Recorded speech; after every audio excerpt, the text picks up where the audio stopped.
Good morning, Center for Political Innovation. Okay.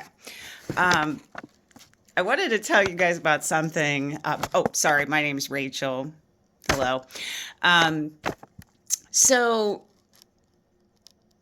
a year ago, I signed up to do an art show called, more like a craft show called Hippie Fest. If you don't know already, I grow cut flowers. And as you can see above me, I also grow flowers for dried use. And I make dried flower art like this here. Um, I started making peace signs mainly because I'm not inherently an artist, but it's pretty easy to make circles. So I started making these peace signs before I found CPI, and then I have to say when I found CPI, I started questioning whether I should be making the peace signs in the first place. But then I decided, well, I do want peace.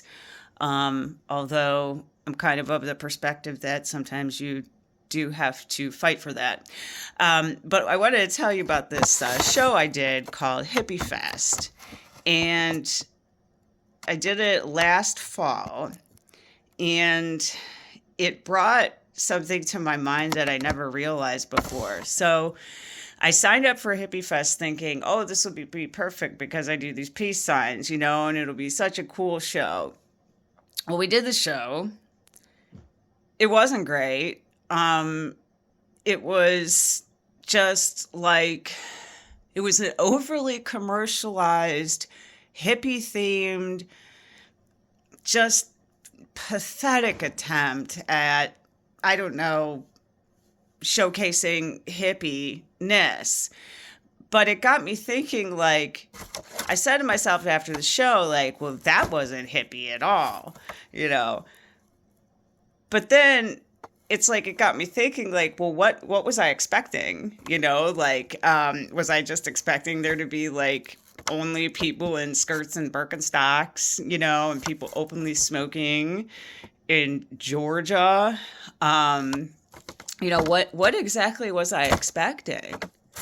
And that got me to realize that, my whole perception of the 60s and the anti-war movement and the hippie movement has been shaped by a propaganda machine. Since I've joined CPI, I've learned that, all that drug use was encouraged for a reason to slow them down.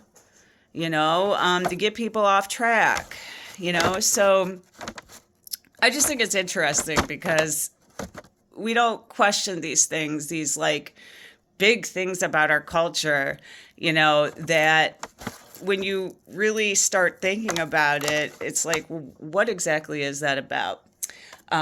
Sorry.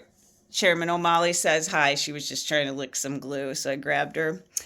So as I was thinking about what to say here, I got our new textbook out, which I strongly encourage you to buy if you don't have it already. I have only read that much, but I skipped ahead to look for parts about the 1960s. I kind of didn't expect them to talk about hippies and such, which I don't, see a lot of, which makes sense. But there were a couple of things that stood out to me that I wanted to share in case you also have not gotten to page 150. So the first one, paragraph on page 150 at the bottom, it says, as the U.S. military presence in Vietnam increased, opposition to it gradually began emerging. In the early 1960s, the Communist Party USA focused on joining with liberals and pacifists to hold marches and petition campaigns focused on nuclear disarmament.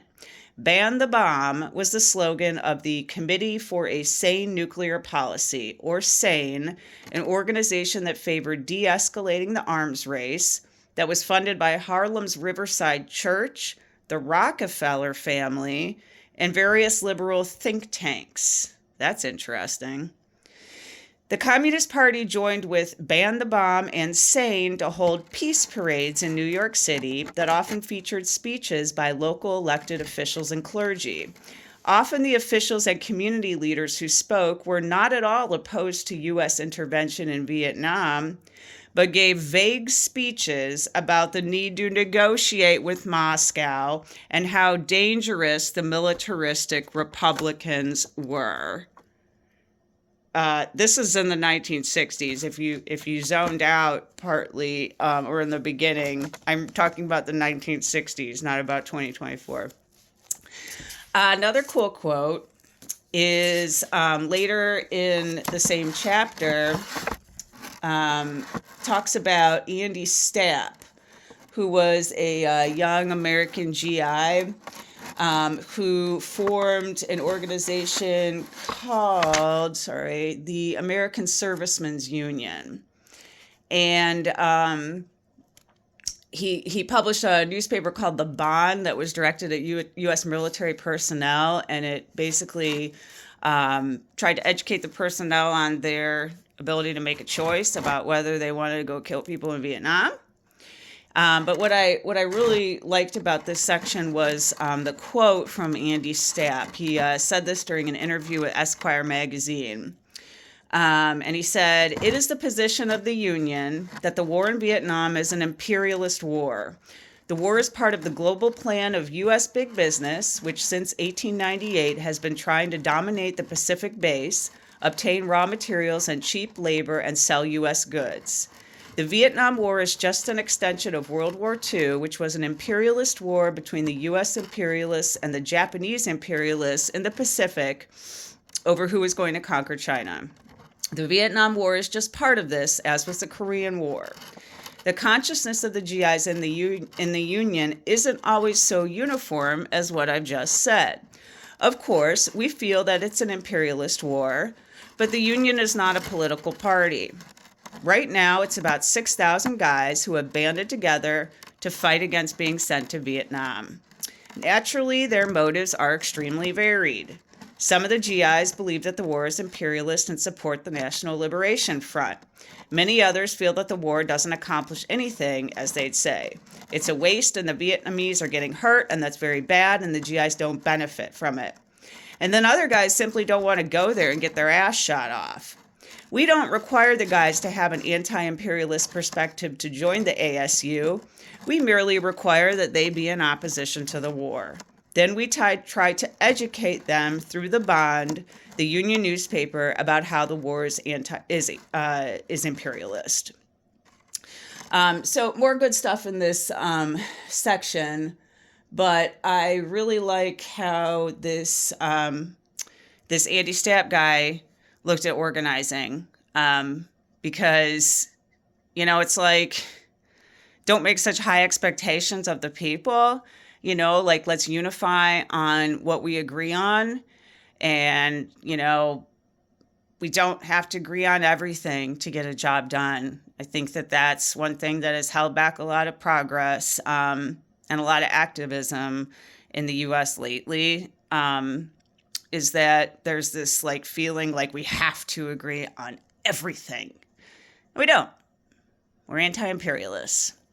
So, anyways, sorry that was so long. Have a peaceful day, and hope you enjoyed my story in the quotes.